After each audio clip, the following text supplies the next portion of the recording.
Welcome to episode 13 of Your Career Unscripted. I'm Jane Bernhard, and I interview business leaders and rising professionals on their career journey because I believe the best way to learn is to learn from people with different backgrounds and experiences. And I hope something about these stories inspires you with your own. Our guest today is Andra London. Andra is a managing director at BCG BrightHouse, where she harnesses the power of purpose and strategic storytelling to help organizations grow their people, profits, and impact. Since 2016, she's led a country to define its national values, a major Canadian bank to set unprecedented sustainable finance goals, and iconic global organizations to articulate and activate their purpose. She also shares her expertise as a guest lecturer at Emory University's Goizueta Business School. Before BCG, Andra's marketing and brand experience spanned corporate, agency, startup, and nonprofit, including years at the Coca-Cola Company, where she developed campaigns for the Olympic Games and FIFA World Cup. Andra's work is driven by her belief that an organization's success is rooted in its people. Hi, Andra. I am honored and so excited to have you on the show and to learn more about you and to share some of your story. When we first connected, I found your advice incredibly helpful, and you're such a warm and inviting and kind and creative and supportive person. You just have so many lovely qualities. I feel like I have so much to learn from you in careers and just like personal things as well. And so when you said you would come on the show, I was like very, very excited because I think your background is so interesting and creative. So thank you for being here. Thank you. That was such a generous introduction, and I really appreciate it. I'm happy to be here. Yeah, of course. So diving into your career, you've had a very interesting and impressive career journey from global creative director at Coca-Cola to managing director of BCG BrightHouse. Very, very interesting companies. I think people would be really interested to learn about your journey. Can you talk us through any moments that really shaped your career strategy? You've had a very diverse background. You've worked in startups, in corporate, in nonprofit, in large company, small company. You've done so many different things. So I'm just wondering how you've thought about shaping your career along the way. I never did. That's the honest answer. I didn't have a career strategy, and I don't know if that's a piece of advice to recommend or not recommend, but that's the truth. What I had, I now can articulate as my own personal purpose. I work at BrightHouse, and we do purpose consulting and work beyond that. And so I've gone through the process of putting words to what that is. I didn't have those words early on in my career, but I would say the guiding force of my decisions throughout my career were all connected to it. And I talk about it now as giving voice to what can be. That's my personal purpose. And that's really all about positivity and possibility and my constant striving to bring out the best, to act in service of others, giving voice to what can be. And so I just always sought work where I could make a meaningful contribution and make something better than what it was. And at each of the places where I worked, I learned meaningful lessons. And but I would say if I'm thinking about transformative moments that influenced my career journey, it was probably the moments of transition between the choices about where to go next and when to go next that were probably most important. And so at a very high level, I was working in advertising at Ogilvy in New York, and the choice to leave advertising and go to a nonprofit organization really stemmed from just kind of that internal yearning to do something where I felt like I was seeing more tangible impact on lives than what I felt I could see at the advertising agency. And when I went from Hillel to Coca-Cola, it was because I was looking to learn and grow from experts who were smarter than me And in a nonprofit organization, there are only so many people in any given department because you're small and you're lean because you want all the money to go to the services. And Coca-Cola is like, well, if you're going to learn about marketing and the way people think and how business at scale can make an impact, that was an opportunity when I was moving to Atlanta for life reasons. That was a choice. And then leaving Coca-Cola to go work for House was also, I'd been there for a long time, and I really felt like, it was a very hierarchical place. And I was looking for a chance to make my mark on something and to shape something myself. So I would say, I don't know that they're transformative moments, but I think the influential moments in my career, besides the lessons learned at each place, have been the choices about when to leave and why I'm leaving and where I'm going next. I love that answer. And it makes me think of a concept that I think of all the time, which is just the growing pains in transitions and figuring out that next thing. And it's something you've given me advice on before. And I'm curious if someone's listening to this and they're perhaps in a moment of transition or wanting to be in a moment of transition, but they're afraid to push themselves into that. What advice you would give them? Because I think it's really helpful to hear the wisdom of looking back, it was those transitions and maybe some of those harder times where you're figuring that out that were very helpful for you and that informed your next step. But when you're in it, it's really hard to remember that can be a really great moment for growth. I just love to hear you talk about that. Yeah. Well, it's funny. I went through all the transitions except for my last one, which is when I went from House and I ended up where I am now, which is BCG BrightHouse. And that was my hardest transition because I chose to leave House before I had identified what I was going to do next. And so that was I think the kind of period you're talking about, which is it's a time of uncertainty and exploration. And you're literally, I remember my not yet husband, but my now husband and I looking at a map to say, well, we moved out to Silicon Valley for this role, but now where do we want to be? And we were literally pointing out cities that we thought might be interesting and Googling them to be well, should I look for jobs here? Should I look for jobs here? And I think that a few thoughts on moments like this. One is they are moments of uncertainty, but how you frame that moment can also be, this is a moment of possibility because the answer is undefined. And what a privilege that we're in a position where we can define it for ourselves, that we have choice, that we can control the things that are within our influence, and that I can look on a map and say, where do we want to go? And let me look at the roles that might be a good fit there. And let me look at the kind of places where I'd like to work and the kinds of things that I'd like to do and see where I could be a good fit. I mean, that's such a privilege. And I'm a big believer in thinking about what is versus what is not. I mean, our orientation is always, of course, we're going to have thoughts of what is not. But so I think having that perspective and what a privilege to be able to do this exploration and find what you want to do next. But then the other thing that someone said to me when I was in that moment that really stuck with me, because I left after just 7 months and I was oh, this is going to look terrible on my resume.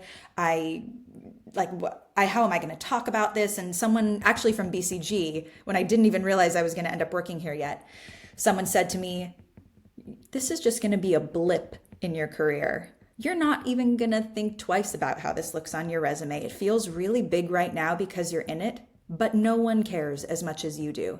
You have your authentic story to tell about why you were there and why you left. And you have a bigger story than this moment.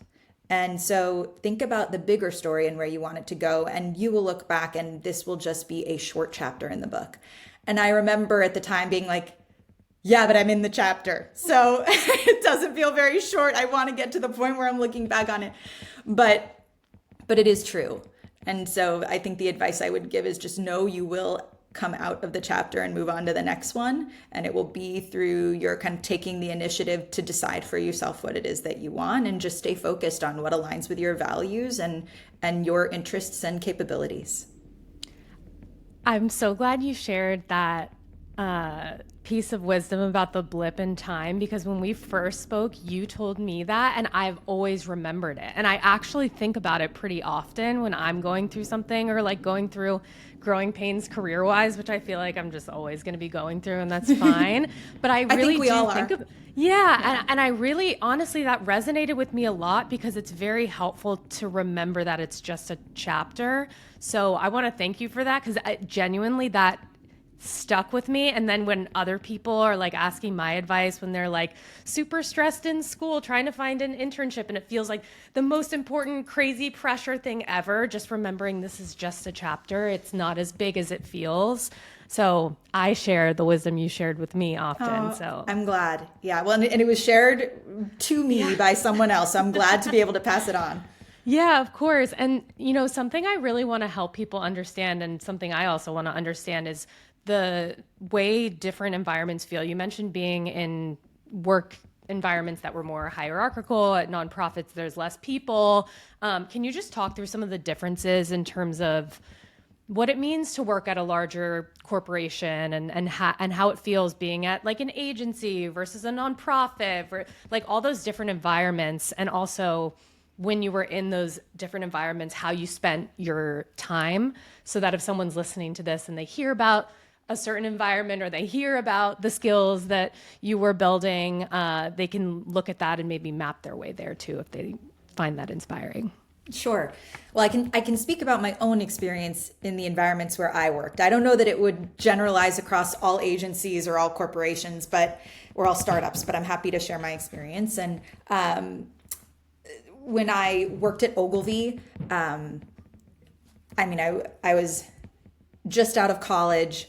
It was in New York, and there was I think it was the combination of everything: the experience of being in the city, being out on my own for the first time, my first job, and working at an agency. It just felt like a ton of great energy. Advertising agencies have a lot of creative people, whether you are creative by title in terms of, writing or art direction or design or film production, or even, when you're thinking about strategists, or when you're thinking about media planning, there's a lot of creativity that goes into that. You have to be a creative strategist. You have to be thoughtful about how you're buying media. What's the placement that aligns with the story we're trying to tell? So you're just surrounded by people who are artistic and think in tangential and divergent ways. And I think that just makes for, at least for me, I've always gravitated to that. I started off in a rotational role where we got to spend 2 months in different departments around the agency. And so that was a great way to get to know everything. And I would say I learned a lot of valuable skills there. I ended up in the strategic planning department. And so you're really learning to understand audience insights and what drives behavior and what matters to people, and what do we want when we create a campaign for people to think, what do we want them to feel, and therefore what do we want them to do, how do we want them to act. And I think that really shaped my orientation to work in general, which is trying to think about people first. So audience can be your customer, but also in my work now, my audience can be a senior leadership team. So understanding what their motivations are, what are the challenges they're dealing with, what are their objectives, what are the political dynamics, that lesson really has stuck with me. At Hillel, which is a nonprofit organization, some nonprofit organizations are huge. Hillel, in the offices where I worked, the first office I worked, there were only 3 people in the beginning, because we were kind of an outpost of the headquarters that was in DC. And so we just built strong relationships with the people who were in the office. Thankfully, I think in that scenario, you really have to like the people you're working with, or else that's going to be really unenjoyable. And but what I also felt there was a lot of receptivity to taking initiative and creating something that hadn't existed before.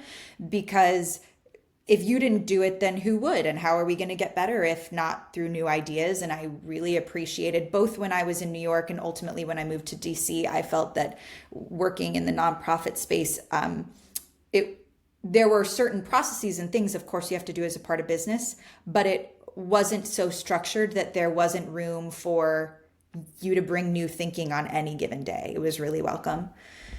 When I got to Coke, I would say it certainly is much more structured. You're talking about a huge global organization that operates in consistent ways year over year for the most part. And so I think one of the biggest lessons, I mean, there in terms of experience, there's like, perhaps you could say there's some overarching Coke culture, but it's more that the team you're working on, there's a lot of subcultures of what does it feel like to work on my team? And I loved the team that I was working with. And I think that also connects a lot to the leaders of each group. And there, I learned a lot about politics. And I learned, what's written on the page as my role and responsibility might actually just end up taking about 40% of my time versus 100% of my time, because I need to spend the other 60% bringing people with me on the journey. I was in a global role, so I had partners in many different countries around the world, in different kinds of roles. I was doing advertising campaigns for several of the billion-dollar brands, and particularly for Olympics and World Cup. And so different markets had different objectives and different ways that they had their own local creative campaigns in terms of communicating brands. And for these big global moments, we were asking all markets around the world to communicate the same thing with the same message. And so how to align everybody and make sure that we are meeting the objectives and needs of as many market stakeholders as we could without diluting the power of the message, it was a challenge. So I definitely learned about navigating politics. And at House startup environment, I would say also a place where you can, initiative is welcome. I mean, anywhere initiative is welcome, but doing things that have never been done, setting precedents, is welcome. I think there was a lot of receptivity to that thinking. But that was also a place where I found that that's where I discovered how important ways of working are to me. I think I was fortunate up to that point where even though I had worked with some people who were difficult, or I thought to myself, well, if I'm ever a manager, I don't want to lead like that. House was the first place where I felt, I don't think I can actually be effective here in the ways that I want to be and that I feel good about. And that was a hard lesson to learn, because we had picked up our lives and moved from Atlanta to California for this role. And so it's like, oh, okay, whoops. But I think it's good to listen to the voice inside you that's telling you if it's good or not good, because life's too short to stay somewhere that doesn't feel right. And then at BCG BrightHouse, I've been here for a long time. And that is because it's such a great place to be. I feel like it's a place where I really live my own personal purpose every day to give voice to what can be. I feel like I do that in our work with our clients across a whole different spectrum of topics, helping through business to make meaningful impact. And I see the growth and the teams giving voice to what can be. And that's really meaningful for me personally. And our values are something that are just very core to how we operate. And I think I've never worked somewhere that is as intentional and conscious about everyone's experience and trying to do the right thing for the most people as I have here. So that's a little bit about each place, but happy to share more if I've missed something. No, that was incredibly helpful. I appreciate you breaking it down. And it's what's really helpful too is just hearing about the differences in the experience of just working with 3 people versus navigating this large organization. Like, that's such a different experience in terms of like what you said, how you spend your time and where you put your mental energy, because in a larger organization, you have to think about the hierarchy so frequently.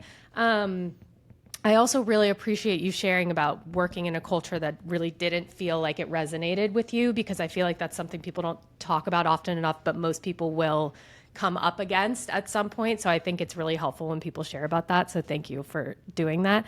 Can you talk about, I think people will be really interested to hear, when you were at Coca-Cola, what you were doing specifically and how you spent your time. And I have the same question about BCG BrightHouse, because I think when people read your bio, it looks so interesting. You've done so many different things. And I would just love to hear you elaborate on what exactly you were doing in those roles and in your current role. Sure.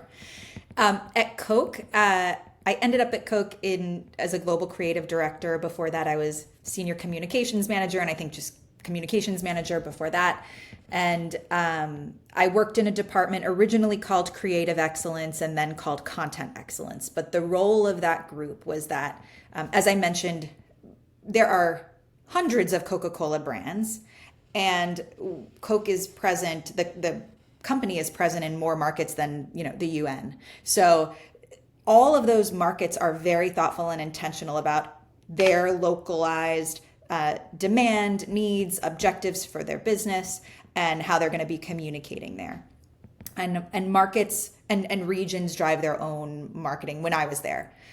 But for certain tentpole moments where the company was making major investments, like Olympics or like World Cup, there were also some other contexts, or for launches of new global brands, we were a group centralized and based out of Atlanta that led global advertising campaigns. And the role so for example, Powerade was one of the brands that I worked on. So Olympics is coming up. What is Powerade going to say as a sponsor of the Olympics? How are we going to be present there? What's the experience going to be like? And what is the messaging that we're going to put out to the world through the spots you may see or the advertising that you may see? And that really starts with writing a creative brief. So you have to understand the audience, working with the brand team to make sure you understand the business objectives, and how are you going to take what you know about the customer, take what you know about the business needs, and put that together in a brief for an advertising agency to come up with the work that's going to be right for this moment in time. And then we partnered with the advertising agency to shepherd the work to where it was right for us, communicating with all those global markets, having meetings, sharing progress, hearing feedback, and working with all the different partners, because there's, in store, there's on site at the event spaces, there's all, at the time, digital marketing and what that looked like. It was still a new concept of how are we going to make the most of being real time and reacting in a meaningful way. And so thinking through all of the parts, the spokes of the wheel, was the work that I did there. And so it could be for something like Olympics or World Cup. It could be for a brand launch or something like that. And at BCG BrightHouse, the work that we do, BrightHouse's origins are in purpose. So helping companies articulate, why do you exist beyond commercial success? But over the past 30 years, that work has expanded to be a foundation for a wide array of offerings that are really centering around, I would say, how do you help businesses communicate with their stakeholders, internal or external, in meaningful ways that move people to change or do the behaviors that you want. Usually through story. What does storytelling look like in business? And not imagine this fabrication kind of tale, but actually, how do we use story, which is this fundamental tool of human beings, to rally people and galvanize people in the direction that you want? So that's the work we do now, both as it relates to culture and strategy and brand. And so that can look like, when we think about working with a company, working with an organization about identity. I've done that with Mercedes-Benz cars, which existed for 125 years, even when we were working with them. So they have a very strong identity, but just wanted a consistent way of articulating it globally. I've done that with a nation where also centuries of history, but actually we just haven't formally defined our national values.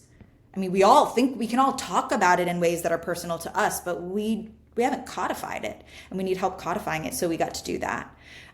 So it can look like that. It can look like employee value proposition. So why would someone want to work here? What is the experience like today, really, without rose-colored glasses? And what can it be? And how do we talk about that and attract the right talent?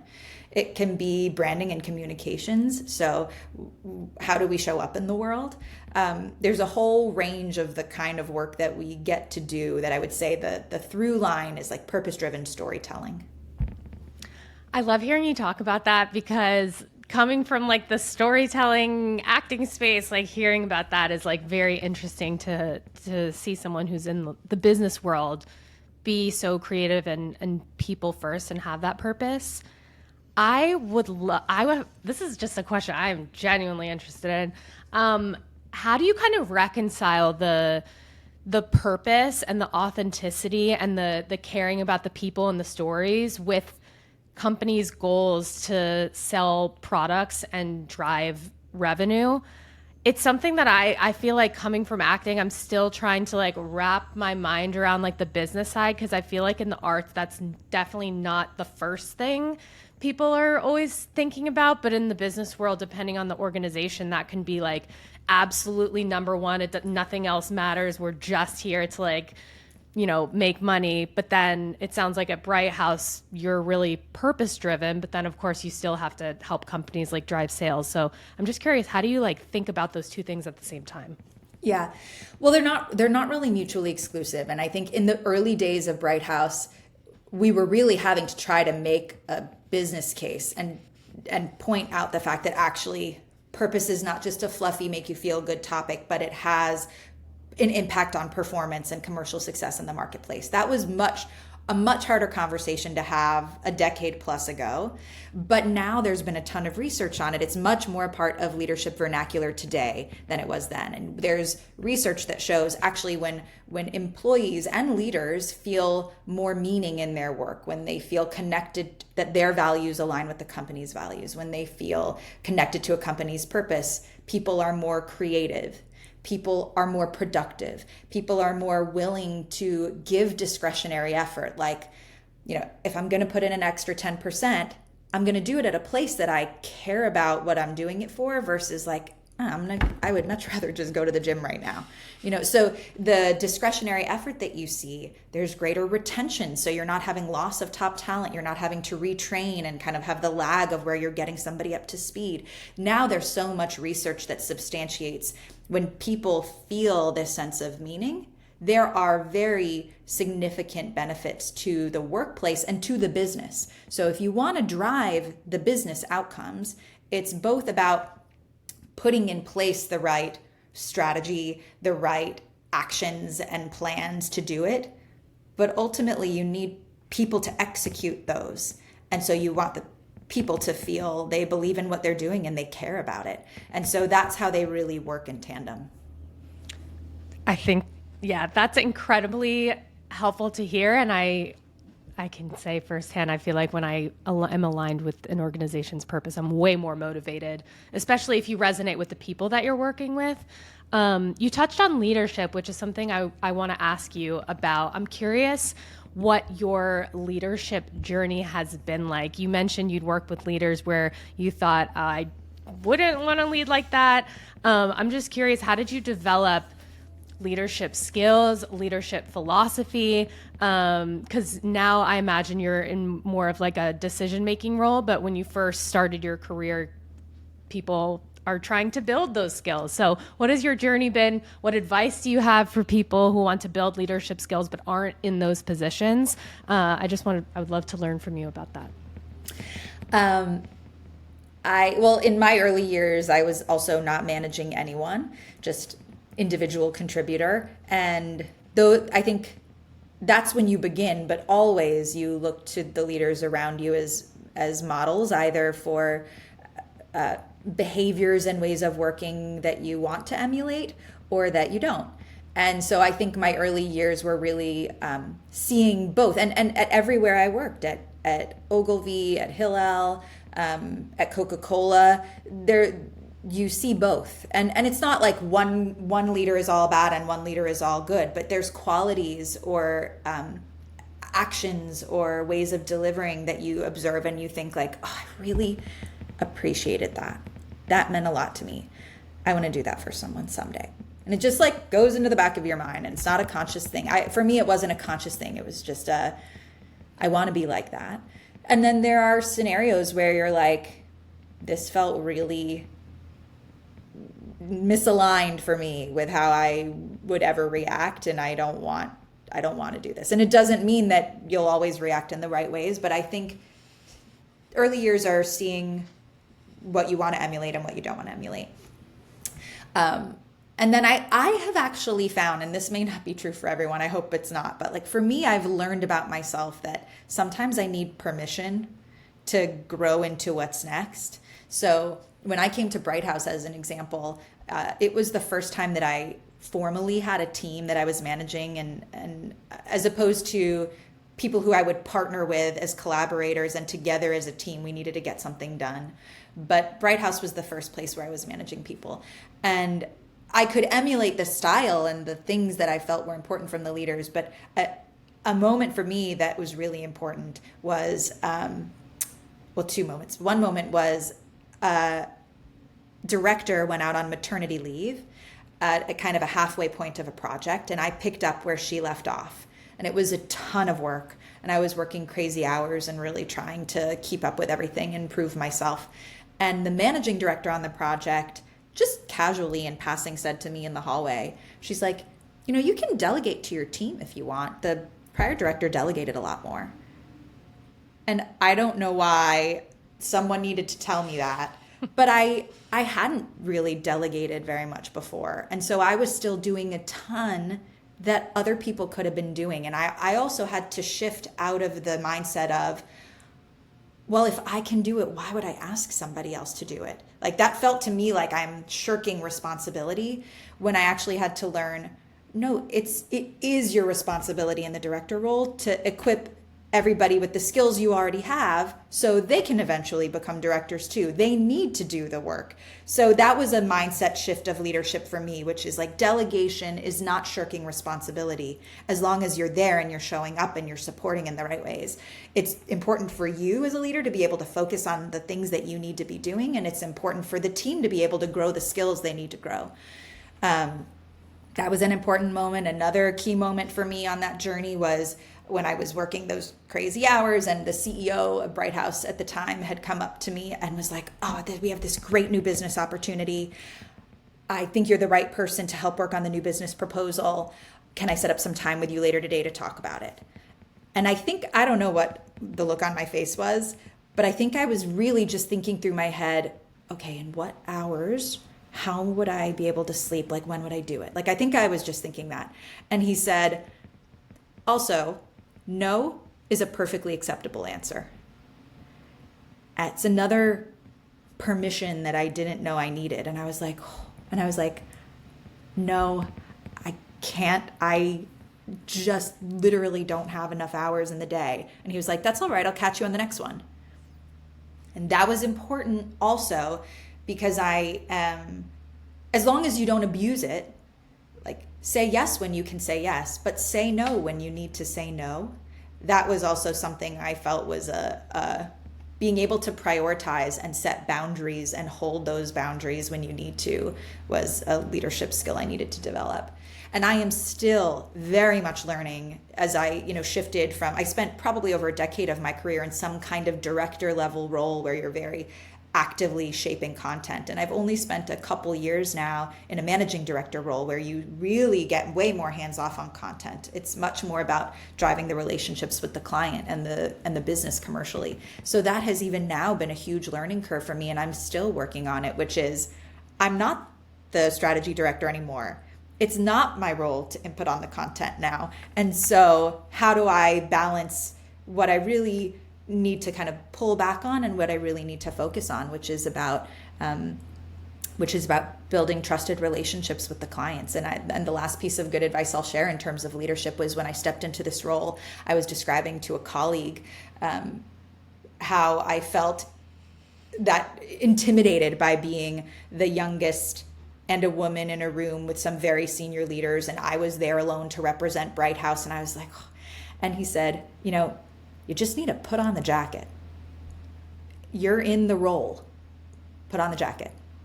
And I have thought about that quote a lot when I'm feeling a little bit intimidated, which is like, I'm here and I'm here for a reason and I have a point of view, and I'm going to all right, I'm going to sit at this table.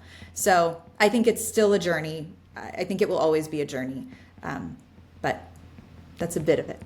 Those are such wonderful moments to share, especially like learning to say no. I think a lot of people have in the back of their mind, and I've definitely had it before too, that if you say no, people are going to think of you a certain way, or they're not going to think you're working super hard.